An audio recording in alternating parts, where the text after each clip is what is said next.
Hello, this is the PowerPoint for International Sport Marketing. We're going to review Chapter 1 of the Shilbury text. Marketing is a role from a strategic perspective.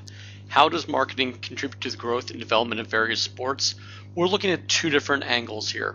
First, we want to look at marketing of sport. Marketing is the development of plans and procedures to deliver to a consumer's wants and needs.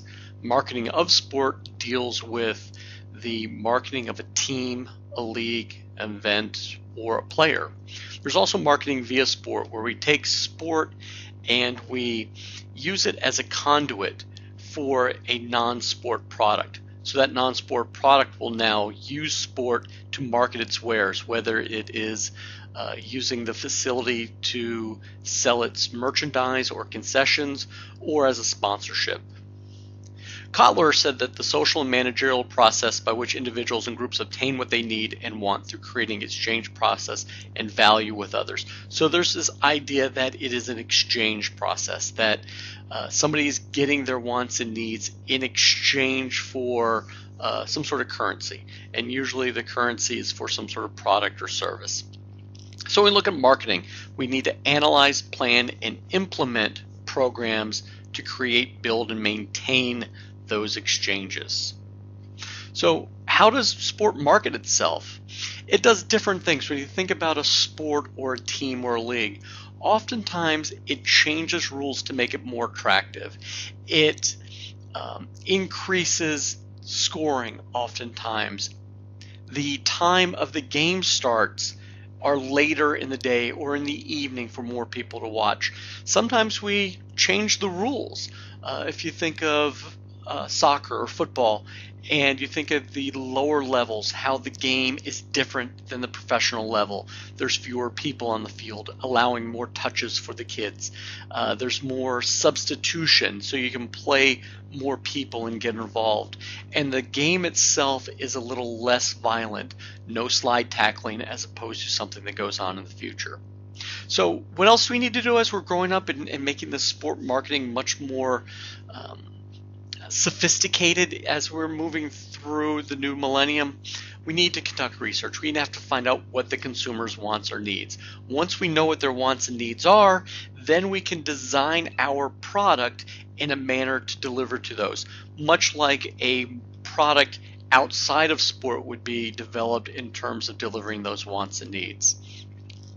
In our materials here, I often allow different links to YouTube or other types of videos to really flesh out the information. So please take advantage of these as you look at them. And it shows how cricket has changed itself from a very long play facility, which turns a number of new fans off, into Cricket 20, which allows a smaller version of it specifically designed for a television market.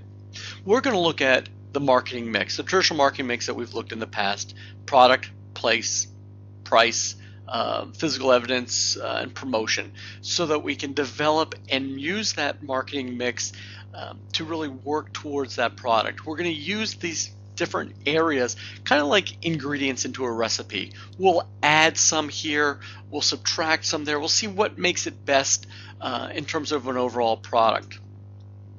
We're going to look at product, price, place, physical evidence, process, people, and promotion. A whole lot more than just the average 4 Ps that we learned in before. So product, we're going to look at the product characteristics. Is sport a product? Sure. Is it a good or a service? We're going to look at that through many different lenses during this semester. Price. At what level should the price be to reflect consumer value? If we price it too high, make it a luxury item, then we're not going to sell as many units. If we decrease the prices, many people often say, if you have excess capacity in your stadia, let's hand out tickets to families and kids and get more people in there. Perhaps that hurts our long-term brand. In other words, if the value we're putting on our product is zero, by handing it out for free, it is zero, why would somebody pay more than zero for those tickets? We'll look and discuss that further on.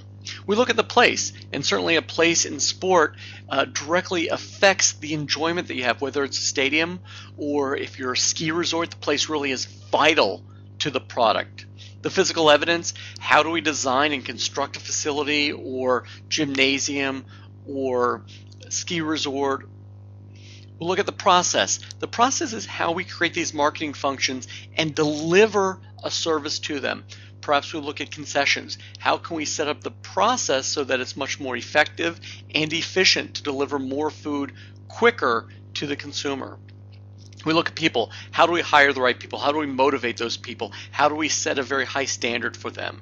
And then we look at promotion, whether it's advertising, personal selling, sales promotion, sponsorship, PR. How do we utilize those types of communication methods to deliver our communication piece to a potential consumer? Sport is different. Sport is very specific. We have high consumer involvement, meaning we look at a team and we identify with it. Many times people ask you, who are you? What do you like to do? And you respond, I'm a runner, or I like Chelsea, or you identify yourself via a sport. We don't see that in many other instances. When you meet somebody, they'll say, I'm a huge Campbell soup lover. We not only have high consumer involvement, but we have a high expertise, or at least perceived expertise. Our team doesn't play well. We think that we know more than the coach or manager. We think that we could have done better than the star player who may have failed. We think that we care more about the outcome, sometimes we do, I guess, than the players themselves. It's also unique because it's unpredictable. Even if we play the same golf course every week, we play it because we don't know what we're going to do. Some days it's going to be rainy. Some days it's going to be beautiful. Some days we're going to have a hook or a slice. It's going to be different. We don't do that with other products. We don't go into a McDonald's and expect a different cheeseburger based on we buy one in Cortland or New York City. There's no tangible product produced. Taking, recording things away or sports equipment, it's not like we store experiences. You can't store or create a marathon experience. You run the marathon for that experience. You don't have it as a traditional product would be. Output is simultaneously produced, delivered, and consumed.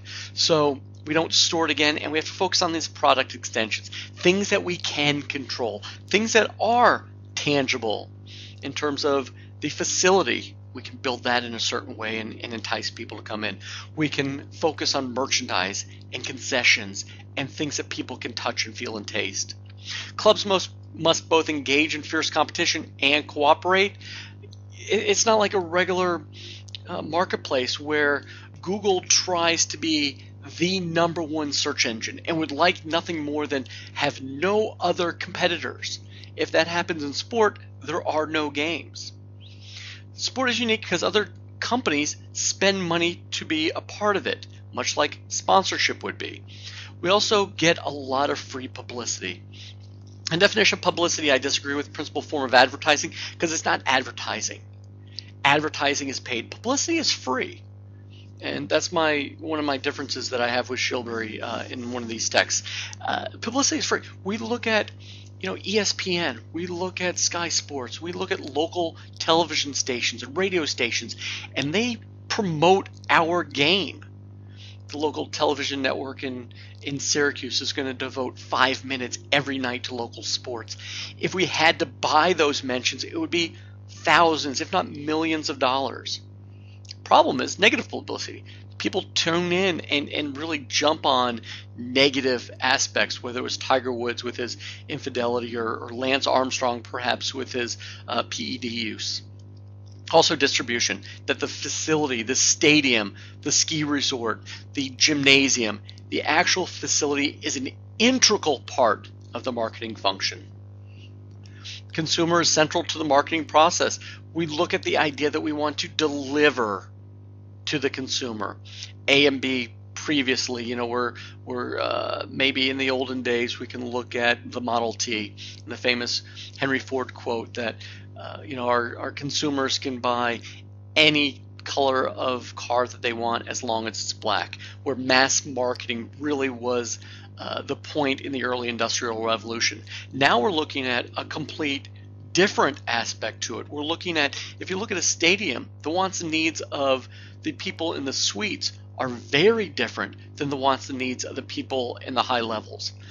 People looking to spend less money or more money. People use it as a marketing or sponsorship tie. Everybody, we can really flesh out all of these different targets within one stadium, and we can certainly do that at a ski resort. You have people who want to ski, very fast. Some people more recreational. Some people are there with their friends. Some people are there with their families. So we're looking at this idea that our consumers are very different, even in one aspect that they're purchasing at the same time. Marketing mix variables used to communicate benefits of sport.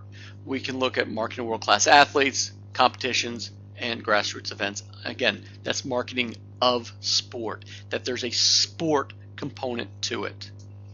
Marketing via sport, on the other hand, is this idea to promote, advertise, or have a direct sale. Pepsi-Cola, through their sponsorship of a lot of different properties, sure, they get some promotion out of it, sure, they get some advertising out of it, but one of their main focuses is direct sales, concessions, porridge rights at the event. So we'll look at sponsorship. We'll also look at, hospitality aspects, where sponsors are looking to bring in their clients and use it as an entertainment facility. We'll look at consumer marketing. Consumer marketing is stuff that we already know. We've been consumers. Consumer marketing is aimed directly at the person who uses the product. Again, let's use Pepsi-Cola.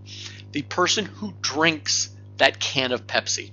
Probably all of us at one point in time. We'll look at specific advertising, signage, sampling, contests, things specifically designed for that consumer, things that we've been exposed to in the past.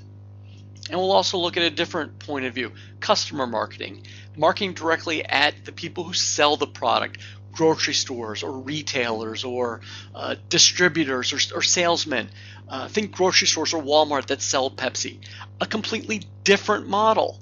Those people are looking for sport for a completely different purpose, that marketing via sport aspect. So when we look at this type of different things, we're going to really turn in and turn around these different discussions. Customer marketing is something that we're not familiar with because we haven't been exposed to it in the past, because we haven't been in that area before.